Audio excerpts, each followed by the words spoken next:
Welcome to the weekly sunset number 2. I have some topics to talk about today. The weekly sunset meaning the sunset on the past week and the happenings of sports, TV, wrestling, or randomness that I want to talk about. Let's get into this show. Now, how can I not start by talking about Colin Kaepernick? He has dominated the media this week by far. He has even dominated the sports media instead of talking about baseball or, more importantly to Americans, the upcoming football season. Colin Kaepernick has dominated a lot of the discussion. If you don't know, he refused to stand at attention for the national anthem during the beginning of football games. He's doing this in protest of Black Lives Matter. Now, all of this riled up the conservatives, of course, who started calling him anti-military or even anti-American. He said he was not anti-American and even donated $1 million to, I'm not exactly sure what, something for the military, though, I believe.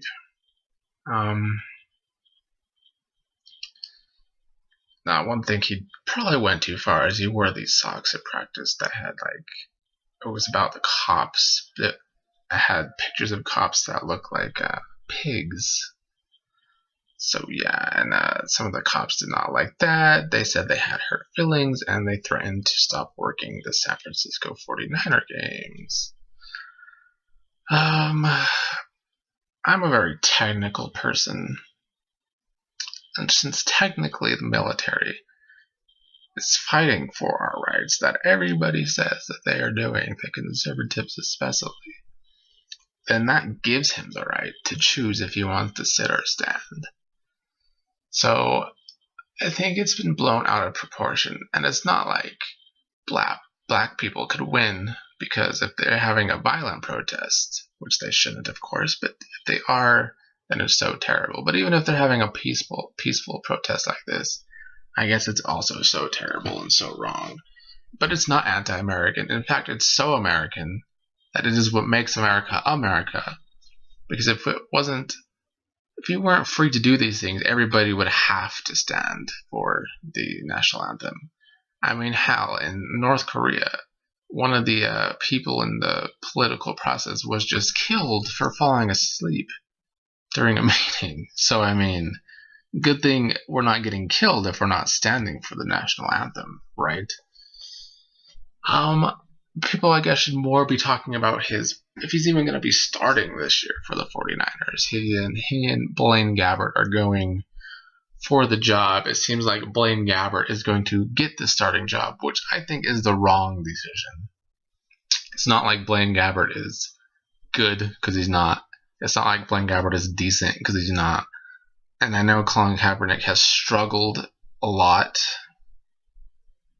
but I still think he gives the team a better chance to win than Blaine Gabbert. But maybe Blaine will prove us all wrong if he gets the starting job, which I think he will. As for Kaepernick, I'm sure this is going to hurt his career if he doesn't get the starting job at some point during the season, because I don't know if another team will end up hiring him because of this stupid controversy. Now, something a little more light. I've seen the preview for this upcoming Survivor season of Generation X versus the Millennials, and it has irked me, to say the least. Irked me quite a bit, actually. I'm sick of terrible casting on CBS, because Big Brother this past season, while it had a diverse cast, which I liked, but they casted a lot of annoying people. That was the problem with Big Brother for me this season. So many annoying people. It's hard to watch annoying people. It just is. I mean, I know they have to have a few every season to antagonize some of the other players, but not everybody should be that absurd and just suck at the game, or just not even want to play the game. Like, why are they even there? Now, there's like a 5-minute preview. I'm sure you could find it if you Google it, on this upcoming Survivor season, and it shows the cast of both sides.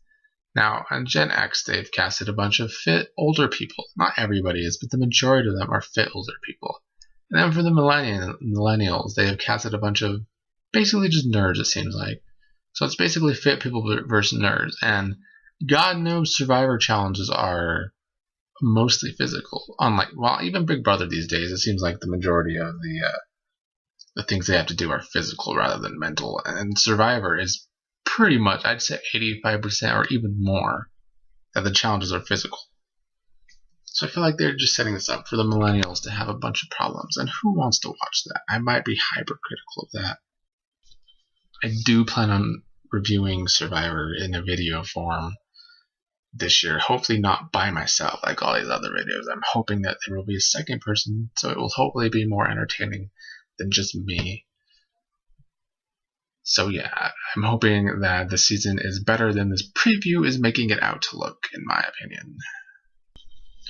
Now let's talk about some of the new fall shows coming on. I did a little blog piece on my website, boxoftalks.com. Please visit that, boxoftalks.com. And what I'm going to do is have a competition between these new shows where I will be giving them a rating every episode.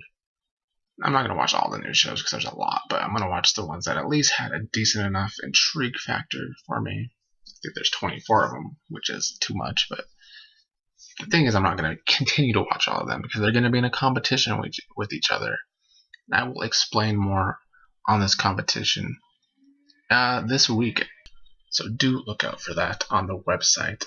It's going to be a fun competition. Only about 5 to 7 of them will win, and I will continue watching, but there are a lot of them. Let's see if I can go over some of these. Now I know Designated Survivor was on the top of my list. That's coming to ABC with Kiefer Sutherland, even though it looks a bit like his old show, 24, which I even think has a bit of a reboot on Fox next year. So that's weird, but basically he ends up becoming the president. He's just a low-level cabinet member. But there's a terrorist attack on the State of the Union address, and all the line in the succession to the presidency are now dead, so he has to take over and lead the country, and I guess there might even be a war with Iran or something. I assume Iran was the one that bombed, perhaps. So that had the best trailer, which is what I rated. I rated the trailers that I went over. There's also some strange looking trailers this year. There is Falling Water on USA. I don't know if you guys have seen the trailer for this. It looks like a bit of a mind puzzly show, but people are entering each other's dreams, and they might be connected because of those dreams, and it could have an impact on the world. Another one with a pretty intense, complicated plot would be Westworld, coming to HBO, where basically it's a futuristic show where it's kind of like an amusement park where people go to get their desire, perhaps. At this park are lifelike artificial intelligence, so it's kind of hard to tell what is real and what is fake in that world.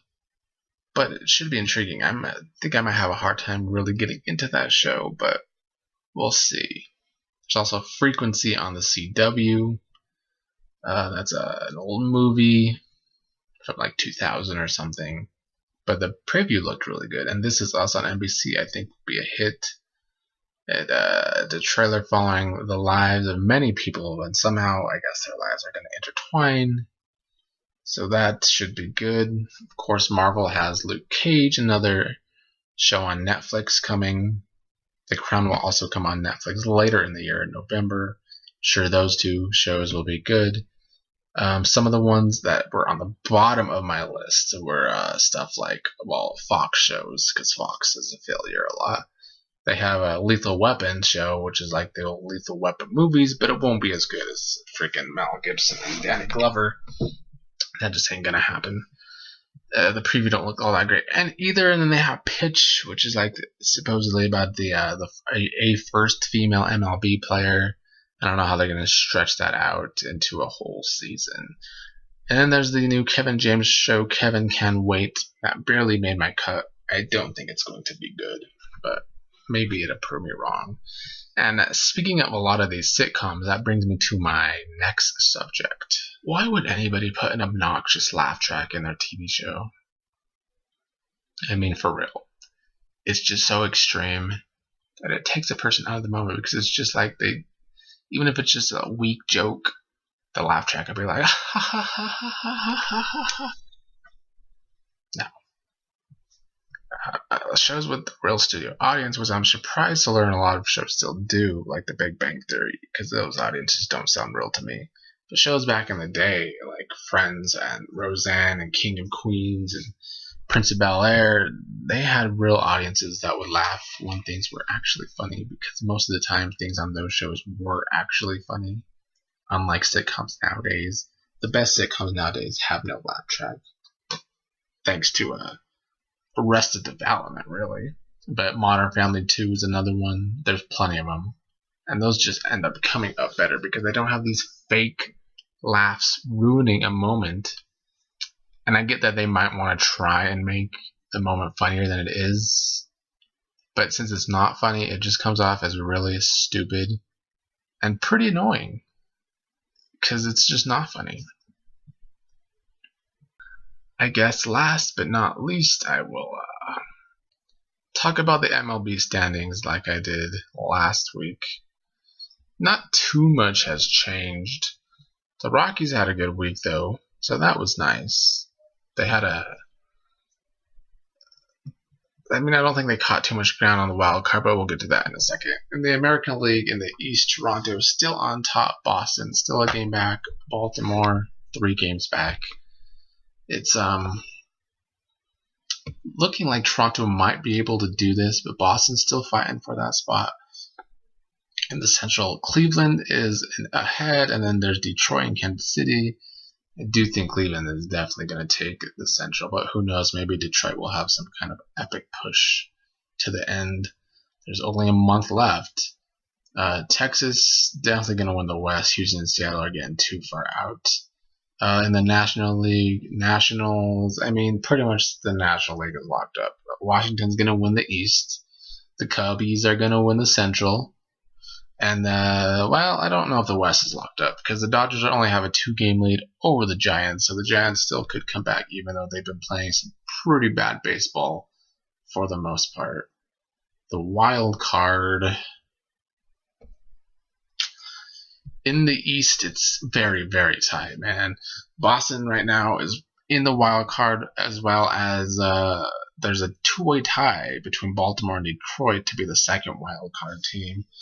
Plus, you have Houston only 2 games out, the Yankees only 3.5 games out, Kansas City 4 games out, Seattle 4 games out. That's still 6 teams, 7 if you want to count Boston. 7 teams going for 2 playoff spots in the wild card.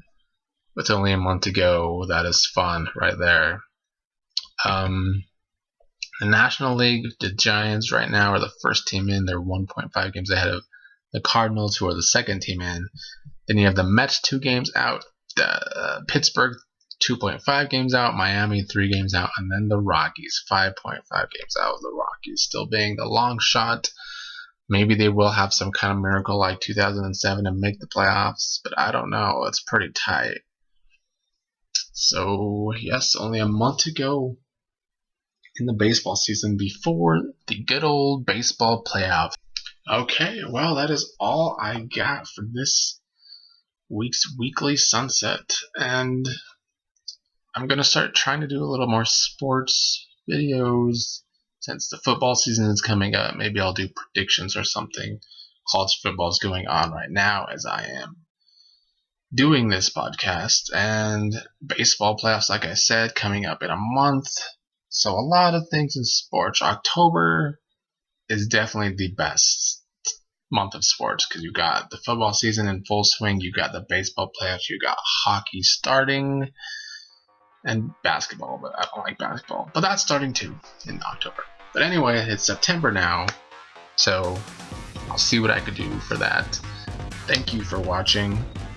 Please watch some of my other review videos on wrestling, soap operas, coming up TV shows. Please visit boxoftalks.com. Like I said, a lot of fun things coming to boxoftalks.com, like my 24 new TV show battle with each other. So yes, that is all. I will see you next week. Later, guys.